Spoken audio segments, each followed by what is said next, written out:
Ishin vitet 90, kulmi i dhunës e barbarisë dhe dekada historike e rezistencës. Në zymësinë e përditshme, gruaja ishte për herë në luftë, si në betejë ashtu edhe jashtë saj. Nga dhënia e jetës së një qenie njerëzore, te sakrifica për familjen e deri tek aktivizmi në balë të veprimtarisë kombëtare, pozita e gruas në shoqëri dhe rëndësia e saj vinë në ekspozitën kosovarja të Afrem Hajrullahut. Si dritare mbi realitetin e kësaj kohe jo të largët, për gruan e ndriqimin e saj në kohë të errta.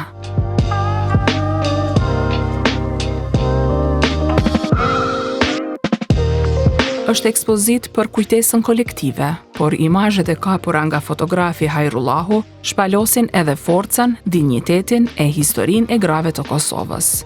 Në luftë e në paqe, ripërtritja e tyre është e zëshme.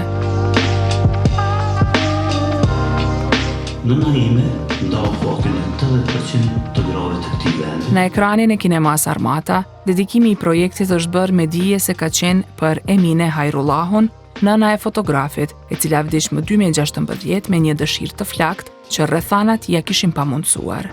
Si shumë gra të asaj kohe, shkollimin e kishte ndjekur deri në klasën e 4, si rrjedhojë e frymës patriarkale që e ngufaste shoqërinë. Por mbi të gjitha kujdese për ujin, pasurinë që nuk ka në. Fotografi amerikan Ron Haviv, i cili ka mbuluar më shumë se 25 luftra e konflikte në mbi 100 vende, ka thënë se në këtë projekt u bëhet me dije gjeneratave të pas luftës, sepse sot Kosova është, siç ka thënë, kaq e suksesshme. It's one of the greatest undertold stories in the world. Është një prej rrëfimeve që fliten më së paku në botë, për botën e grave, se sa të rëndësishme janë ato për sukseset e tyre në shoqëri. Ajo çfarë ka bërë fotografi është punë shumë e mençur, e realizuar mirë vizualisht dhe shumë e rëndësishme, sidomos për gjeneratën e pasluftës. Ata duhet ta dinë, sepse Kosova është kaq e suksesshme sot. Kjo mund të shihet në këtë film. Why Kosovo is so successful today? You can see it here in this film.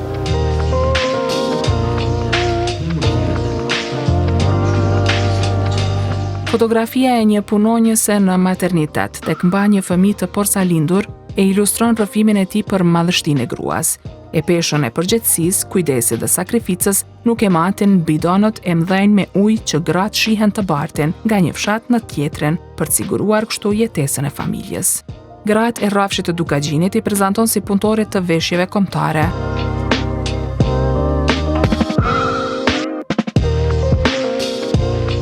Në kafene e në skenat të improvizuara, ato mundoheshin të krijonin lirinë e shprehjes me gjithë kufizimet e kohës.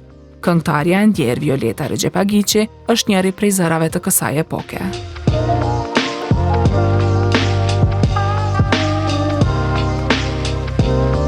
Pajtimi i gjaqeve është një rrëfim më vete kur bie fjala depozita e gruas. Veprimtari Anton Qeta, jo sa për sy e faqe, i ftonte gratë e vajzat në odë burrash aty ku merreshin vendime. Këto imazhe, sipas fotografit Bure Myftiu, janë punë mrekullueshme dhe unike e Afrem Hajrullahut. Përmbledhje e punës shumë vjeçare të Afrem Hajrullahut si një krijues shumë serioz dhe një krijues fotograf autor unik, i cili i vetmi ka fotografuar deportimin e popullatës dhe do thotë nga shtëpitë në Prishtinë, dhe treni i tij i famshëm është publikuar me njerëz të deportuar në për gjithë botën.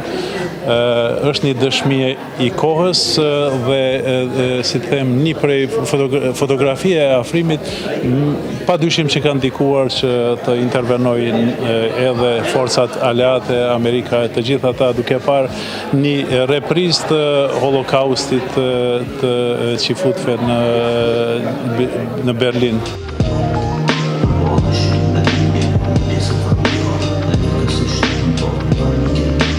Ministri në detyri kulturës, Hajrullah Qeku, ka thënë se ekspozita është dokumentim e falënderim për angazhimin e grave për vendin. Sonte këtu për Kosovare, për një jo vetëm dokumentim, po edhe vlerësim e falënderim të afrimit për gratë ndër dekada, për kontributin, angazhimin e tyre për shoqërinë dhe për vendin tonë.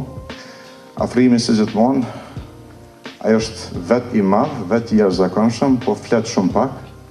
Puna e tij, çmimet e tij të mëdha ndërkombëtare flasin shumë për të, por ai gjithmonë e bën atë që din të bëjë më së miri, të vlerësoj tjetrin, e në këtë rast vlerësimi është për gratë.